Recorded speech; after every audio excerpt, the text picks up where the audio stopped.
ایک آدمی نے عبداللہ بن زید رضی اللہ تعالیٰ عنہ جو عمرو بن یحییٰ کے دادا ہیں سے پوچھا کہ کیا آپ مجھے دکھا سکتے ہیں کہ رسول اللہ صلی اللہ علیہ وسلم نے کس طرح وضو کیا ہے؟ عبداللہ بن زید رضی اللہ تعالیٰ عنہ نے کہا کہ ہاں۔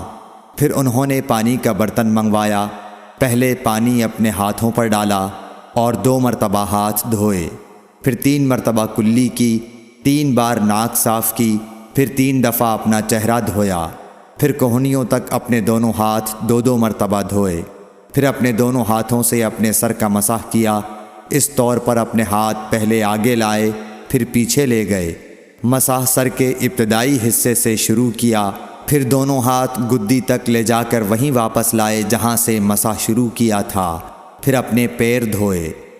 صحیح بخاری حدیث نمبر 185۔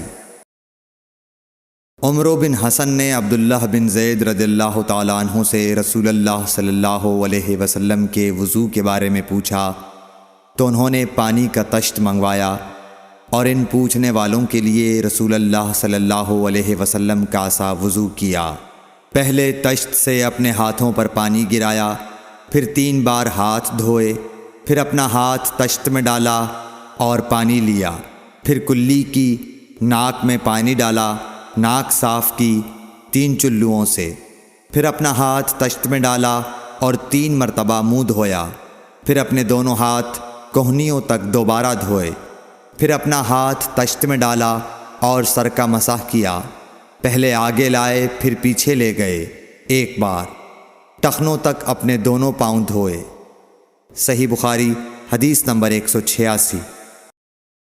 ابو جحیفہ رضی اللہ تعالیٰ عنہ کہتے تھے کہ ایک دن رسول اللہ صلی اللہ علیہ وسلم ہمارے پاس دوپہر کے وقت تشریف لائے تو آپ کے لیے وضو کا پانی حاضر کیا گیا، جس سے آپ نے وضو فرمایا۔ لوگ آپ کے وضو کا بچا ہوا پانی لے کر اسے اپنے بدن پر پھیرنے لگے۔ آپ نے ظہر کی 2 رکعتیں ادا کیں اور عصر کی بھی 2 رکعتیں، اور آپ کے سامنے آڑ کے لیے ایک نیزہ تھا۔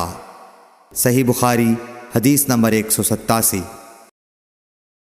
ابو موسیٰ اشعری رضی اللہ تعالیٰ عنہ کہتے ہیں کہ نبی کریم صلی اللہ علیہ وسلم نے ایک پیالہ منگوایا جس میں پانی تھا، اس سے آپ نے اپنے ہاتھ دھوئے اور اسی پیالے میں منہ دھویا اور اسی میں کلی فرمائی، پھر فرمایا تو تم لوگ اس کو پی لو اور اپنے چہروں اور سینوں پر ڈال لو۔ صحیح بخاری حدیث نمبر 188۔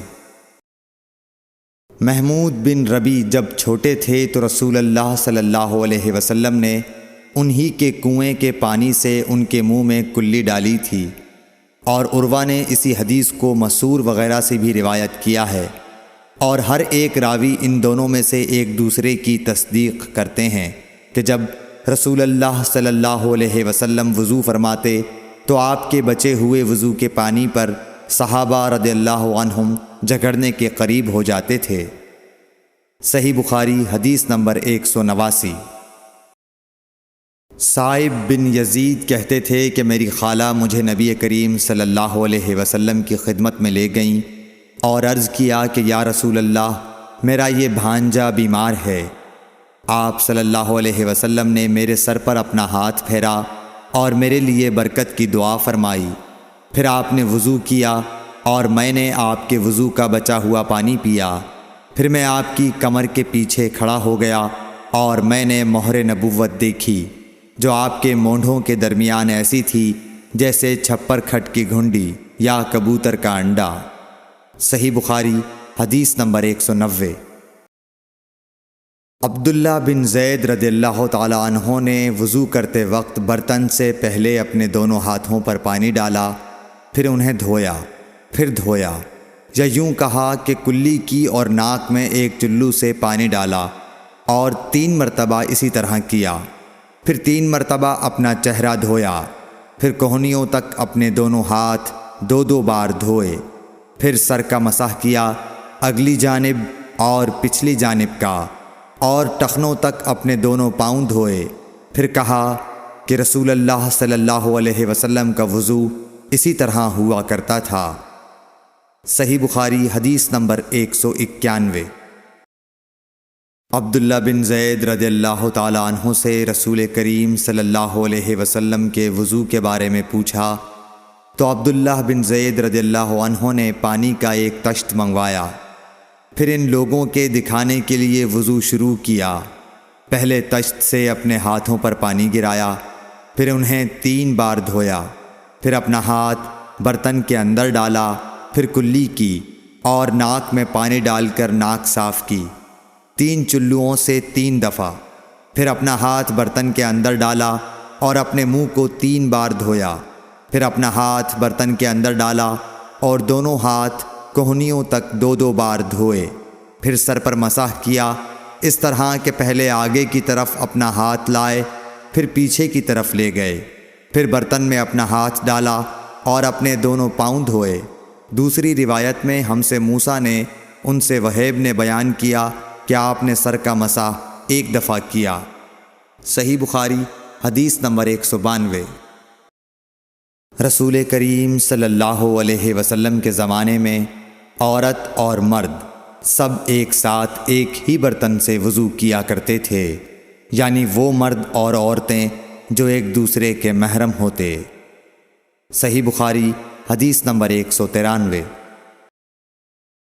حضرت جابر رضی اللہ تعالیٰ عنہ کہتے تھے کہ رسول کریم صلی اللہ علیہ وسلم میری مزاج پرسی کے لیے تشریف لائے۔